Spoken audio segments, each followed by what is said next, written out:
And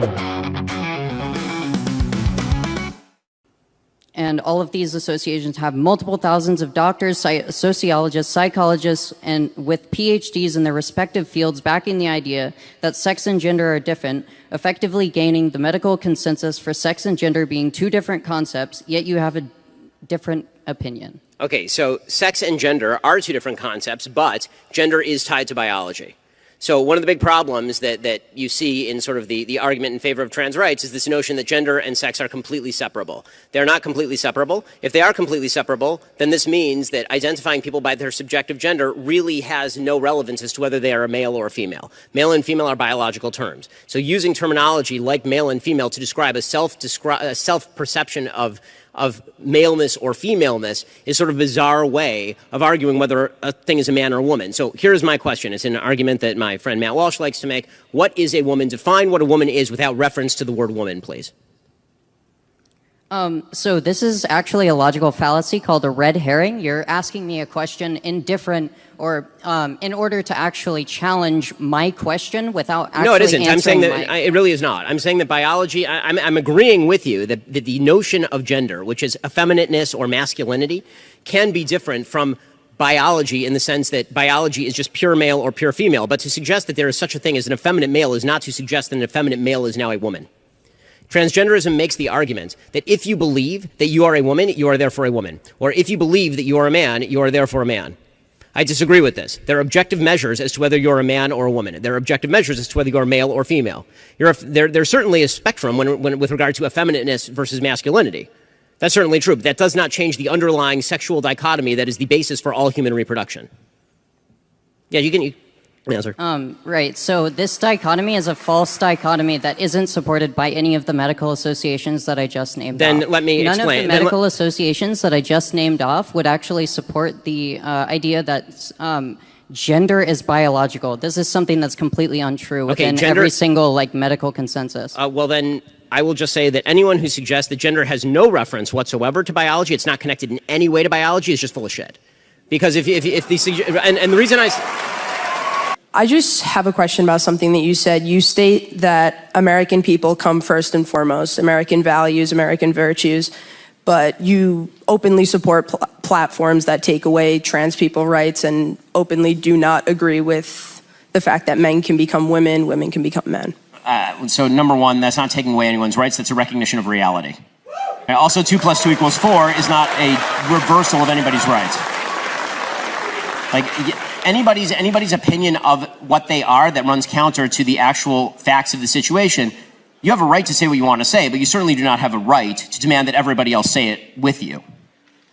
And that's you want to talk about a violation of First Amendment rights or a violation of basic American rights, trying to use the power of government, as so many people on the left have, to force everybody to say things are false in the name of your personal comfort. That's a violation of rights. But to force people to do something for your own personal comfort doesn't infringe the same amount of rights? What am I forcing you to do? Or anybody else who's trans? Not be who they feel that they should be. They're not telling you. No, I mean, you can be anything you want to be. I mean, but you can't be, let's put it this way. You can think whatever you want to think about yourself. You can't be anything you want to be. You can't be Napoleon, you can't be Jesus, and you can't be a member of the opposite sex. I mean, the facts of life are the facts of life.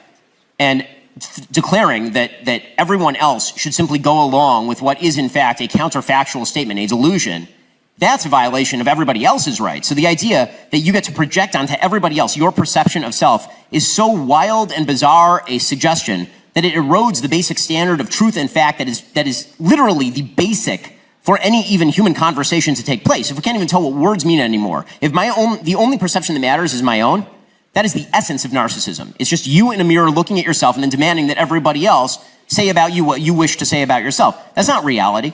And by the way, it's not even kind to you, because it turns out that one of the realities of life is that you will live a happier and better life if you understand and agree with reality rather than fighting it. Reality always wins. Whether you like it or not, reality always wins.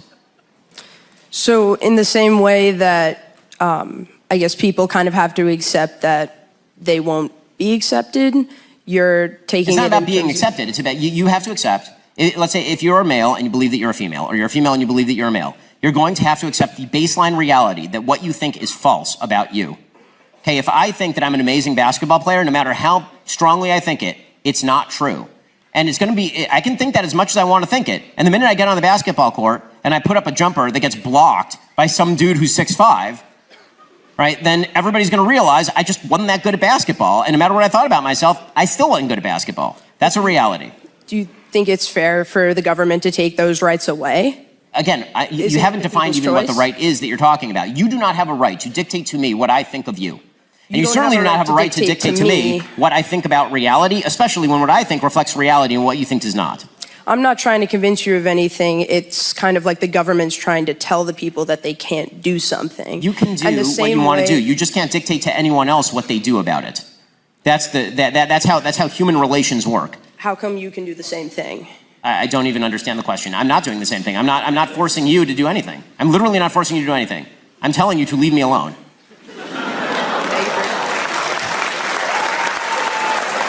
Hello, my name is Quentin Merritt. I'm a mathematician and a physicist here, a double major, and I also just won the most prestigious award in the country to pursue research at any institution I want, the National Science Foundation Graduate Research Fellowship.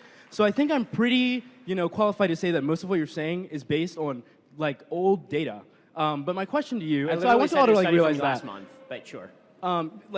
For example, gender identity disorder, that's the DSM-4, bro. We use the DSM-5 now for psychologists to be able to talk about... I literally cited the DSM-5 in the speech, and it's called gender dysphoria, which is a term that I use throughout the speech, not gender identity disorder. You sound like a bozo, bro. And you get no pussy, and you can't even make your wife wet, bro, so what's good?